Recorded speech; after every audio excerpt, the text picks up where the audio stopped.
देखिए क्वेश्चन इसमें करा in Young's double slit experiment using monochromatic light. अब ये मोनोक्रोमेटिक का मतलब होता है एक सिंगल कलर की लाइट है। वाइट कलर जो होता है वो तो 7 कलर का होता है कॉम्बिनेशन, लेकिन यहाँ मोनोक्रोमेटिक लाइट इसलिए यूज करते हैं क्योंकि इसमें सिंगल कलर होता है। वेवलेंथ लैम्डा, जिसकी वेवलेंथ कितनी है, लैम्डा है। The intensity of light at a point on a screen where path difference is lambda. तो पहला केस बनेगा जहाँ पर स्क्रीन पे पाथ डिफरेंस कितना होगा, लैम्डा होगा, वहाँ पर इंटेंसिटी के यूनिट्स है। What is the intensity of light at a point where path difference is lambda by through. तो बोल रहा है लैम्डा बाई 3 पे इंटेंसिटी बताओ लाइट की कितनी होगी जहाँ पाथ डिफरेंस लैम्डा बाई 3 है। तो आइए करते हैं क्वेश्चन सॉल्व। चलिए आइए सोल्यूशन देखते हैं। हमें पता होता है इंटेंसिटी जो आई होती है वो 4I0 कॉस स्क्वायर 5/2 होती है। और यहाँ पर जो फेज होता है मतलब फेज में डिफरेंस जो होता है उसको हम लिखते हैं डेल्टा फाई इक्वल्स टू होता है 2π/λ इंटू डेल्टा मतलब पाथ डिफरेंस। ये क्या है, फेज डिफरेंस है, फेज डिफरेंस ये है हमारे पास पाथ डिफरेंस। ठीक है। अब जैसा क्वेश्चन में बता रहा है कि वहाँ पर जो पाथ डिफरेंस है, जैसे मान लो ये स्लिट है हमारे पास में, ये S1 सोर्स है, ये S2 सोर्स है, अब ये स्क्रीन है।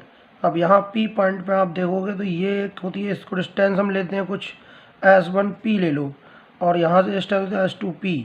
तो इसमें क्या है, इक्वलिटी नहीं है। इक्वलिटी नहीं है मतलब ये सेम डिस्टेंस है। अगर स्लिट से आप बात करोगे, सोर्स से जो स्लिट है यहाँ से इन दोनों पॉइंट से ये P पॉइंट तक जिसमें इक्वल नहीं है, तो इक्वल करने के लिए परपेंडिकुलर ड्रा करोगे। अब ये जो बच रहा है S2M, ये S2M पाथ डिफरेंस होता है। तो वो कह रहा है कि क्या होगी ये पाथ डिफरेंस, पहले लैम्डा हो। तो पहले हम पाथ डिफरेंस क्या लेंगे, फर्स्ट केस में, केस फर्स्ट में जो पाथ डिफरेंस है वो कितना है, ये है पाथ डिफरेंस लैम्डा है। ठीक है।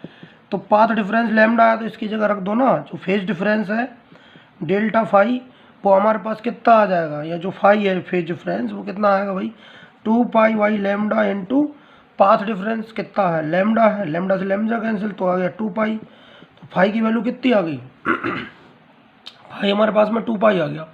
अब ये इक्वेशन 1 डाल दो, इसे इस इक्वेशन 1 में यूज कर लो, तो इंटेंसिटी मिलेगी हमको फ्रॉम इक्वेशन 1 लिख दो, फ्रॉम इक्वेशन 1 I बराबर 4I0 कॉस स्क्वायर, फाई की जगह कितना डालेंगे 2π/2, 2 से 2 कैंसिल हो जाएगा, 4I0 कॉस स्क्वायर π/2। अब देखो भाई एक चीज़ ध्यान रखो, कॉस π/2 की वैल्यू होती है -1, तो यह जाएगा 4I0 और -1 का होल स्क्वायर क्योंकि कॉस स्क्वायर है तो इसको जो है पूरा होल स्क्वायर लिख सकते हैं, कॉस π/2 की पावर होल स्क्वायर।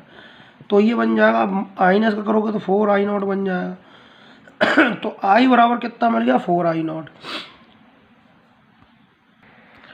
अब इसको इक्वेशन डाल देते हैं 2। ठीक है। अब ये अब दूसरी बार वो कह रहा है कि जो पाथ डिफरेंस है वो भैया λ/3 हो जाए तब क्या होगा। तो वो पाथ डिफरेंस यहाँ पर लैम्डा, तो फेज डिफरेंस क्या हो जाएगा, यहाँ से यहाँ पर लिख दो if path difference as lambda, path difference क्या है लैम्डा है, तो यहाँ पर हो जाएगा फेज डिफरेंस 5 बराबर 2π/λ, नहीं λ/3 है, तो इनटू ये हो जाएगा λ/3 लैम्डा से लैम्डा कैंसिल हो जाएगा, तो ये बचेगा 2π/3 using this value in equation 1, using this value in equation 1, equation 1 में यूज कर दो, ये इक्वेशन 1 है। आई बराबर, अब आई डैश निकालेंगे क्योंकि हम दूसरे के लिए बात कर रहे हैं तो डिफरेंस थोड़ा सा रखना चाहिए। यहाँ आई ले लिया तो इसको आई डैश ले लेते, ये हो जाएगा आई डैश बराबर 4I0 कॉस स्क्वायर, फाई की जगह कितना लगाएंगे भैया 2π/3 इंटू 1/2, 2 से तो 2 कैंसिल हो गया, π/3 आया तो 4I0 कॉस π/3 का होल स्क्वायर ऐसा लिख सकते हैं इसको। सिंस कॉस π/3 की जो वैल्यू होती है वो हमारे पास में होती है 1/2, ये हो गया 3 मतलब cos 60 वैल्यू 1/2 होती है। ठीक है। तो यह आ जाएगा 4I0 cos 60 की वैल्यू 1/2, तो 1/2 का होल स्क्वायर। ठीक है। तो ये 2 ये बन जाएगा कितना I0, मतलब 2 2 4 हो जाएगा, ये 4i0 इंटू 1/4, तो 4 से 4 कैंसिल आउट, तो i0। अब जो i डैश आया है वो i0 है। अब वो ये कह रहा है कि भैया जो ये इंटेंसिटी है वो कितनी है, k यूनिट है। तो इसको हम ऐसे लिख नहीं सकते, k बराबर 4i0, ये लिख सकते हैं ना। अब k बराबर 4i0 है भाई। अब देखिए क्वेश्चन में दे रखा है कि जो इंटेंसिटी है जब लैम्डा है, जब पाथ डिफरेंस कितना केस 1 में लैम्डा है, तो उस समय जो इंटेंसिटी है वो कितनी है, k यूनिट है। ठीक है, तो यहाँ पर हमारा i डैश बराबर i0 आया। तो इस इक्वेशन को नाम डाल दो, कितनी पड़ गई 2, इसको 3 डाल दो। 3 से देखोगे तो i0 की वैल्यू यहाँ से निकाल दो। अब तो i0 बराबर हो जाएगा k/4। तो यहाँ देखो इस इक्वेशन का यूज हम यहाँ करेंगे, तो i0 बराबर कितना होगा, k/4। यही प्रूव करवा रहा था, ये आंसर है। ठीक है, आई होप आपको समझ में आया होगा।